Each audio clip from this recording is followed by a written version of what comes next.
Welcome to the boot room.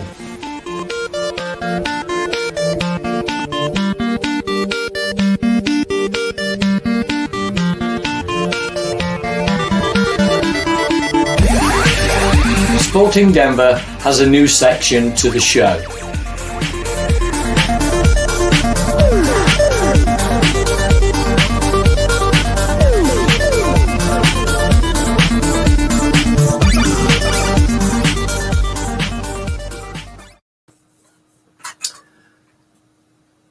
The boot room, where legends begin, where chit-chat is discussed, where dynasties evolve.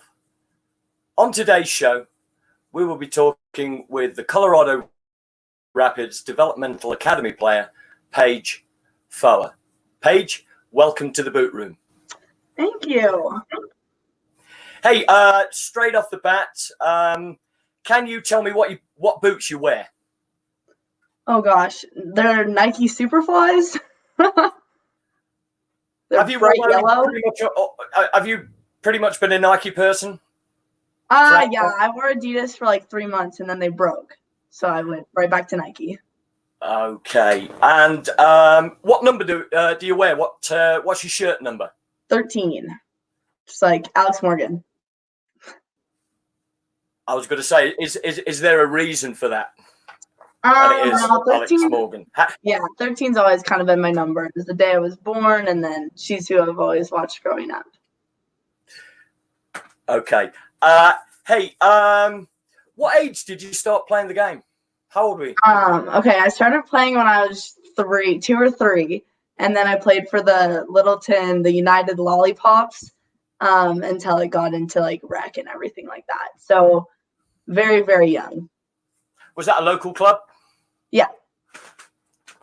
Did you go straight into like a team, or did you hang out in your yard, or just go to the park and rec, or was it straight into organized soccer? So at that age, it was kind of, I think it was every Sunday we would meet up and there'd be like 20 other kids that were just starting and we'd play with United. And then I think I just started playing at the park whenever I could, and then kind of fell in love with it through United and grew up playing at Colorado United until I was 14.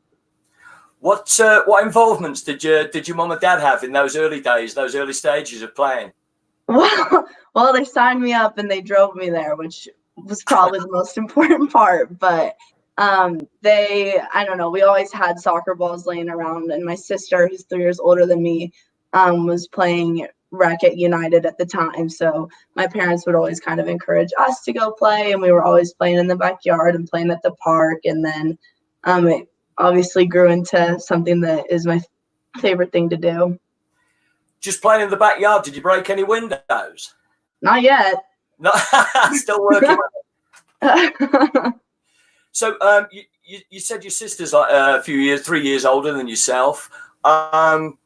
What was there an incentive there with her being older to add that competitive spirit to you? Yeah, for me, I've always looked up to her, and she's always been 3 years older, and she always was playing soccer when I was until the past few years. So I was always looking up to her and trying to compete with her. And for me, I think that with my 2 siblings, that's kind of where I got my competitive edge, is because one of us was always wanting to win, or she was always pushing me to win. So I think that's definitely where part of it started. Did you sort of use her as a role model to say, I want to be like you, I want to be better than you, I want to beat you? Or how did that sisters get along, or don't, maybe? I mean, probably still to this day, it's like, I want to beat you, and we always are really competitive, and I think my parents help with that a lot too. Just, we play a ton of games around here, and a ton of sports are always on, so I think that it's always been like a competitive nature in my family. And so for me, it's whether it's her or my younger brother or my parents or my friends, it's always just been like trying to win. Sure, of course. Hey, you mentioned Alex Morgan earlier. How old were you when you first sort of identified with the game and a particular player in the game, going back a few years? Who connected with you first as a player, professional player? Okay, well, I think I've been watching the U.S. game for like ever since I can remember. They've just been such good role models, and I know that from the beginning, like Carly Lloyd has always been a player that is identifiably hardworking, and same with players like Alex Morgan that have just worked their way up to the top. But I think that the player I really have connected with most would be Lindsey Horan, because when I was a freshman, I started playing at Colorado Rush, which was where she came from. It's the club that she grew up playing for, and then moved on to the national team from Rush. And so I think that having her as like a role model through Rush has been the biggest player that I've connected with. On the coaching side, you're looking at role models, and I'm not going to ask you to pick anybody out specifically, but in general, going through, your early ages, then moving on. Obviously, you're in high school now. Are there particular, incidents, whether it be on the practice, the field of play, or off the field, that coaches have given you advice, and what would it be in terms of your competitiveness and desire to press on? What coaches have affected you, and how have they brought that to you? Oh yeah, for sure. So I guess this could use a little background explanation. In 8th grade, I had the opportunity to move with my family and my dad's job over to London. And for me, soccer was just kind of something that I obviously loved to do and was playing at a rec level. But then when I moved to London, I had a coach who was willing to put in any time on the field at any moment at all. Like it would be a Friday night and we'd have our like 1v1 training, or we'd stay after practice and train, or come 15 minutes early and practice. And I think it was because of him that I really realized that this was like maybe not just like a fun other hobby, but it was more something that I could really see myself doing in the future. And then moving back to the US, I had a few coaches at Rush who welcomed me with open arms and gave me confidence to play at the development academy level, because before then I was only playing at like a United level. So in between, you sort of sandwich then from US to UK to US. Yeah. What impacted you between the two different potential styles of play and maybe coaching methods? How did that get inside into your game? Yeah, you mentioned London, and I think that was what has impacted me as a player the most. I always think about kind of going to the Premier League games and going out, and just the soccer culture in Europe, I think, is just something different and it's unmatched. And having that and playing in that environment, I think, is what like inspired me the most. Couple of clubs in London. One where were you about in live in London, and the clubs that you played for over there? Yeah, I lived in Notting Hill, so you might know the movie. Yeah, got that. Yeah. And then on my first day of school, I met this girl who became one of my bestest friends ever, and she brought me to one of her practices, and it was out right by Wembley. And so we played at Cannons Park and at Wembley Arc, which were just two of the coolest practice facilities ever. And the club was called Kinja FC. And then from Kinja, through that coach and through some of the other directors, I got introduced to more of a higher level development program, which was called the Hampstead Youth Ladies. And we would travel around and play different games in mostly in the London area, but also we spent a few days in Leeds and Leicester and places like that. Just while we're on it,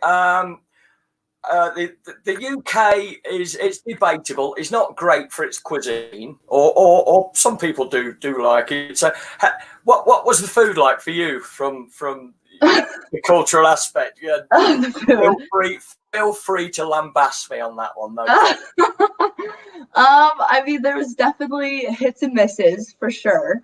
We in Notting Hill, there was a bunch of good food. There was this fish and chips place like right up the street from our house that I cannot tell you how many times we ate there. And then around that area, in Oxford area, there was a lot of really good places, but also sometimes I remember being with my friend Pippi, and we'd stop to get food on the way home from training or something, and not as great. Hey, touching on the training side of it, how would you see yourself regarding your work ethic and your attitude to improving yourself both on and off the field? Yeah, I love to train, and I think that that's something that's helped me a lot, and it's helped development work ethic. Whether it's like in my backyard or at the park with my friends or in a team training session, I love training, and I think that love for training has developed into kind of a steady habit of always wanting to train and always training, which has definitely helped develop like a work ethic where I'm always wanting to get better at these trainings and always wanting to improve. I don't know if that makes a lot of sense, but I think that just the love and the want to always be training has transformed into a better work ethic. So the game's in your blood, right? I like to think so. Right. Yeah, I just love it. I know education is very, very important to you, Paige. How do you balance the two together with your desire to educate yourself and at the same time improve yourself as a soccer player? Yeah, and I think a lot of that comes from my family too. My sister, as I mentioned before, she is an incredible student, and both my parents are super smart and hardworking at their education. So I think that's always been something that I've valued because of them. And with soccer, it's definitely hard trying to get yourself on a schedule, but with my teammates in the exact same situation, I think we push each other on and off the field. I go to school with one of my teammates, and during our off hours, we'll be studying. And then on trips and travel tournaments, we'll take the time after our games, or if we have a late game in the morning, and we're always kind of pushing each other to keep studying, which is good. And it's really good to have that environment because that helps with the school part of things for sure. It sounds like your teammate is, a very close friend. Do you want to give that young lady a shout out and a mention? Yes, her name is Avery Ott. We call her Jess on the soccer field, but she's my carpool buddy, my school buddy. I mean, she's the best. Well, Jess, correct? Yeah. Yeah, okay, Jess. Maybe we'll get you out here and have a chat sometime and learn about you. So, the game is in your blood. You love soccer and you want to progress in soccer to the highest level. Yeah. On the education side of it, what would you like to be? What would you like to be in a proper working career, if you want to call it that? Well, I'm so torn on this question because I love like the sports medicine and the medical field, and I think that patient care and that kind of stuff would be a really good field to go in. But also I have recently in my last 2 years of high school kind of discovered that I really like business and economics side of things. Right. There's this club at our school called DECA, and it's statewide. I think it's nationwide actually. And you go and you kind of compete in like a business competition. And I think because of that, I developed kind of a desire to maybe go into a business or a marketing career. But I'm just so split between the two because I don't really know yet. That's going to be the case. Trying to balance those two together. You mentioned about traveling. Obviously, you've played on two continents now, the UK and obviously home here in the US. The tournaments that you travel to play and have fun or showcase yourself. Pick out a few tournaments that you've gone to, that you've really enjoyed, and tell us a little bit about the facilities and where it's at in the US. Okay. I think that hands down, my favorite trip that we've been on was every single year the Development Academy puts on a showcase, like a college showcase, where you play 3 games down in San Diego. So it's during the summer, and we'll go down there, and it's like the fields are right by the ocean, and then you kind of walk in, and the Development Academy has this whole big banner set up, and it's all U.S. soccer themed. And from there you play 3 games, and there's a bunch of like coaches and players at your games. And then, I mean, it's the best, like you're playing against the best players in the world, and you see some of the best youth players there that I think are really inspiring to watch. And then also, as being a team with some of my best friends in California is so fun. After our games, we'll go to the beach or we'll go down to La Jolla or something. I don't know. I just love San Diego. And then another one that we do is the Florida Showcase, and that one's in the winter. And this one comes at a time like right before Christmas, right before finals week. So the timing isn't ideal, but we're all there together and we're all, I guess, like stressed out about school together.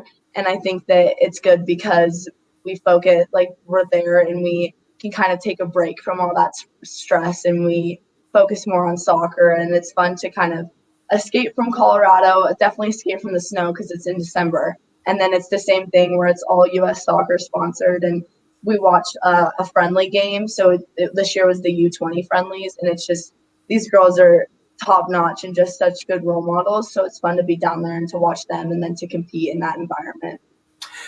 Does it give you any inspiration? Obviously, the two tournaments you've mentioned, very, very high level. Apart from being in fantastic facilities, of course. Yeah. You mentioned the beach and stuff like that, so that's really cool. When you have time just outside of the game, when maybe you're not playing and you're around looking at those other games on those facilities, you mentioned San Diego Surf Cup, I'm assuming. Do you actually take a little bit of time out to see what the competition is like there and compare it to your own level of play? That's a visual for you to see what other players are like out there? Yeah, for sure. And I think it goes a lot with watching professionals too. We're encouraged a lot to watch these players, and definitely being there and seeing them, 20 yards away from me. It's like this girl is playing in my position, and it's cool for me to watch and to see what like her decisions are, how fast her decisions are, and then try to adapt into that and use that in my game. For example, we were down in Florida last year, and the U.S. was playing France, and Wow. they're outside. It was their U20 team, and their outside forward. Like I just remember this so clearly. She took a girl on 1v1 and then had a cross, and it ended up being a goal. And so, like, kind of that girl and her abilities as an outside forward was something that I still remember and have tried to adapt to and learn and figure out a way to implement something like that into my game. During you played for the Colorado Rush, an excellent organization, of course, and have you managed to get into the system where you've been playing up a year within that system? How have you found that in terms of your development? Yeah, so I think it was a year and a half ago, I had the opportunity to play a few games with the U19 team. So right. 2 years older than what I was. And they were playing against Oklahoma, and I played for like 30 minutes of the second half, but it was just so much quicker and faster. And these girls were a lot bigger and stronger. So it was cool to learn from them and adapt in this way where you have to be thinking a lot faster on your toes. And then at the same time, it is encouraging to grow, like, I guess physically, and grow to be that kind of strong, but also mentally tough and fast at the same time. So playing up with them in that game was really inspiring. And then also I've had the opportunity to play a few games with the girls that are just a year older than us.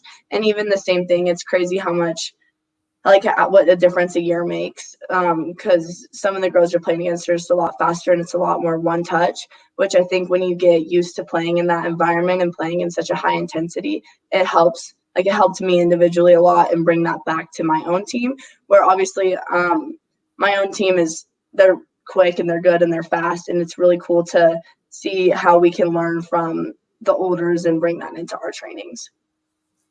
Obviously, with that development, playing within your own age and up, of course, what was the biggest thing, just one item, the biggest thing with playing up that would have improved your development within your own game?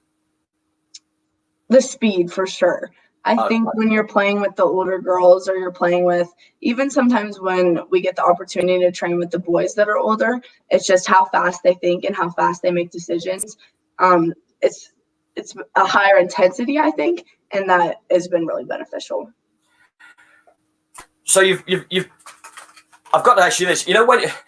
Do you have a different mindset when when you're out there, a practice scrimmage, call it what you will, when you're playing against boys? How does that feel, coming from obviously the ladies' side of it? How does that feel? I've never asked that question.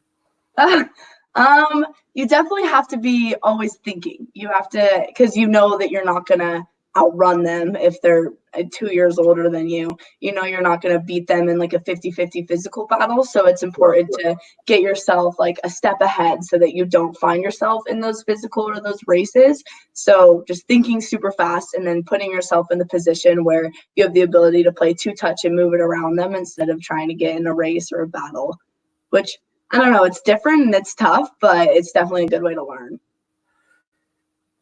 Can I ask you, in those environments, because I've put my teams in those environments before, and when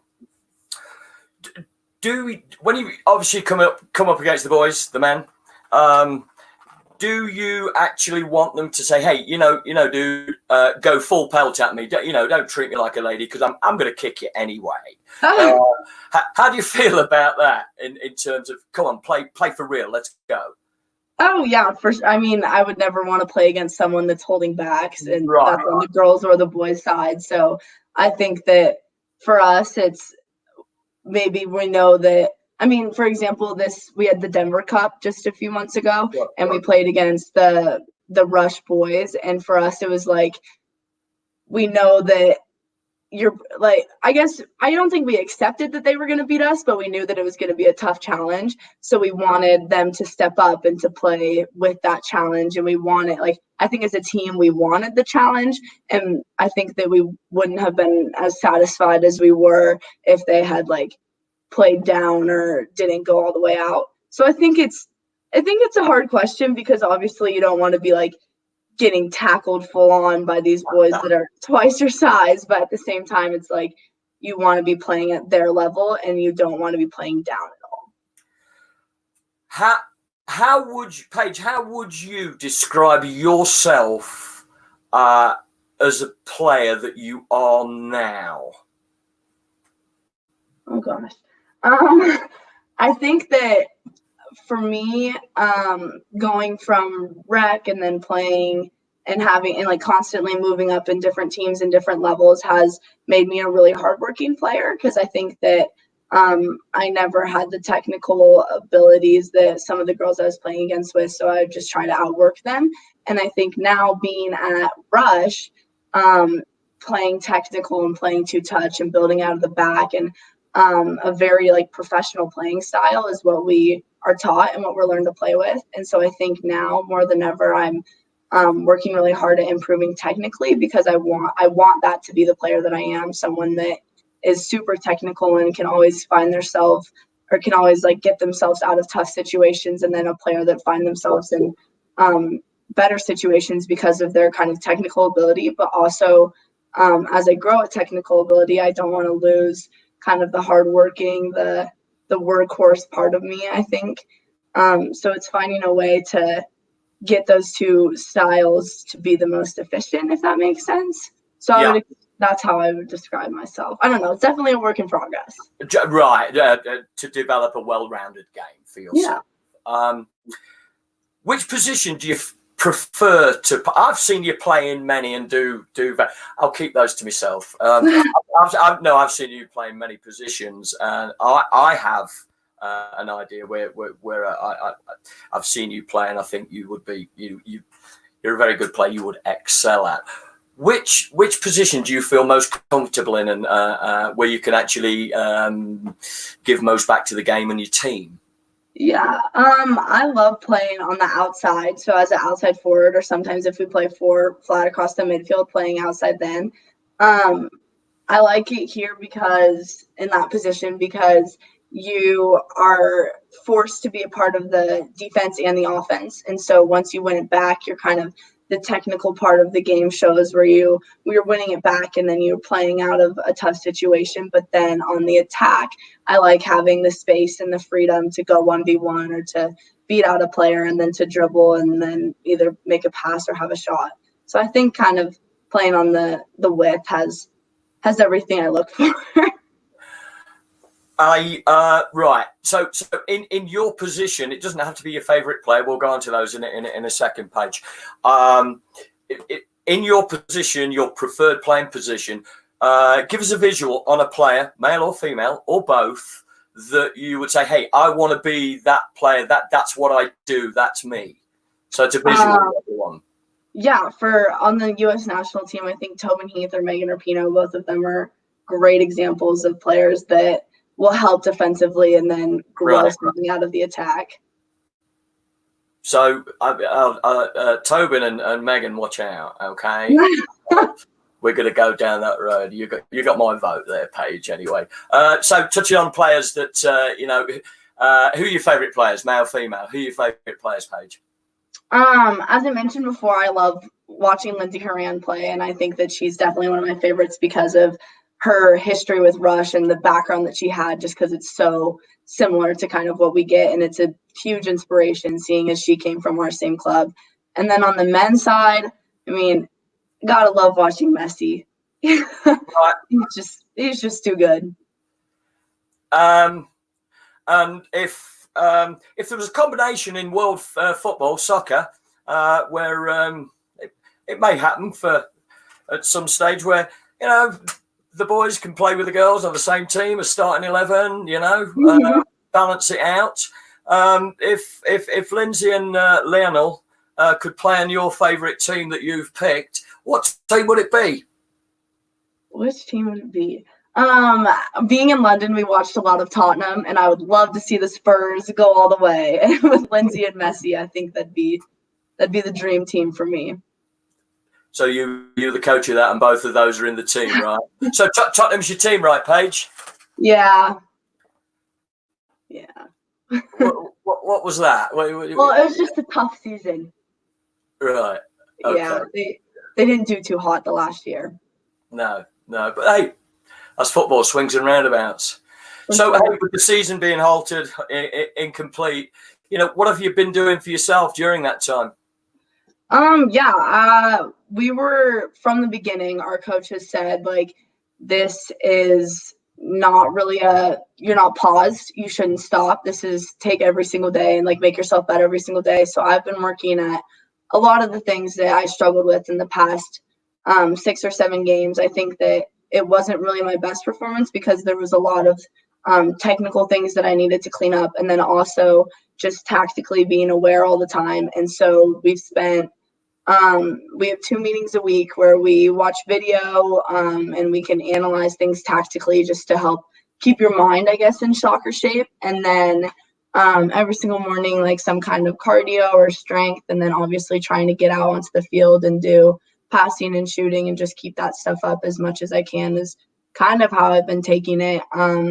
Obviously, it's a little trickier when it snows like it did this week, but just kind of watching games and then staying in shape and still trying to grow. I think for me, a lot of it's been doing a lot of finishing. So growing and getting better at shooting and striking the ball and things like that have been what I've been working on. Hey, you just mentioned finishing. Obviously, you may have a video of it somewhere. We're not going to be able to see it now. It can be the best or your favorite goal you've ever scored. Okay. Well, I think for me, just because it's so fresh, our second to last game before the pandemic was against Oklahoma, and I had been in I hadn't scored since I think before I got injured my sophomore year, and I hadn't scored since before then.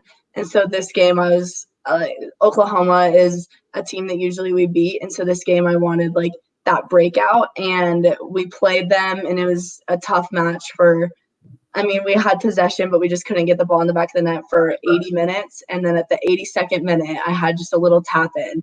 And it wasn't a good goal. It was not a banger by any means, but it counted. And so I think that was probably my favorite goal that I've ever scored, just because it got me out of this scoreless drought. And then also it was a game that really mattered and that we ended up winning 1-0. So that was probably my favorite. Well, thanks for your honesty in terms of that, just a simple tap in. because it's rebuilt something back in you. Hey, I've scored again. I'm back on track. Yeah. I can tell you now through experience that tap in about 20 years' time, when you're telling that story, will be from 35 yards. Screamer top corner. That's guaranteed, because that's the way a boot room works. Hey, Paige. So let's break this down. What your future soccer career and education, roll the two together. What are you looking to do over the next 3-4 years with balancing those two careers? What's your aspirations on that one? Final question. Yeah, for sure.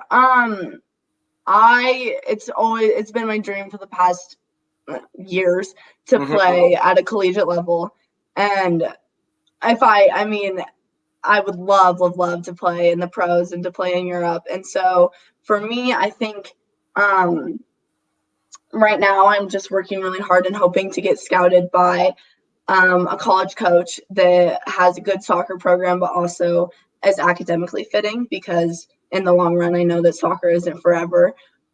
So for me, I would love to go to a school that has either a strong science and math program where I could study to either go into the medical world, or a strong business and marketing program where I could go into something like that, but at the same time allows me to continue playing and to continue growing. So hopefully in a league that is playing collegiately here would be just a dream come true. And then something else that I've looked into is, as I mentioned before, it would be so awesome to play in Europe. I've looked into going over there, and I was planning on going over there for spring break, but obviously that got canceled. And so I was looking at Nottingham University, because they're a great university, but also have strong soccer programs and a lot of connections out there to the professional league. And then Loughborough, Warwick, a couple other schools out there, just because I think that would be a great connection and a cool opportunity to play overseas. So I'm not totally sure yet, even where I'll be, but hopefully it's just something that will come with a good school with good academics, but also a good soccer program is what I'm looking for. And I'm sure, knowing your family, your mum, your dad, will be giving you excellent advice over that period of time as you try to balance your soccer with education, because you're passionate for both. Paige, I'm going to say thank you 3 times. There's a hat trick from the room from Sporting Denver. Thank you so much for sharing your time, giving an insight into, as you mentioned, your dreams, and sharing your experiences with us. It is greatly appreciated. Would you like to leave a final message to our supporters out there, Paige? Well, if you were watching, thank you so much for watching, and obviously thank you so much for having me. It's been a lot of fun, and feels like I kind of just talked about myself for 40 minutes, but hopefully it was beneficial to someone. I don't know. I appreciate you having me, though. It's been a pleasure. You're a top player. You're a first-class, genuine person, and super family. Regards from Sporting Denver to you and your family, to stay safe. And I'm looking forward to seeing you out there on the fields again, Paige. Thank you very much. Okay, bye. Bye, thank you.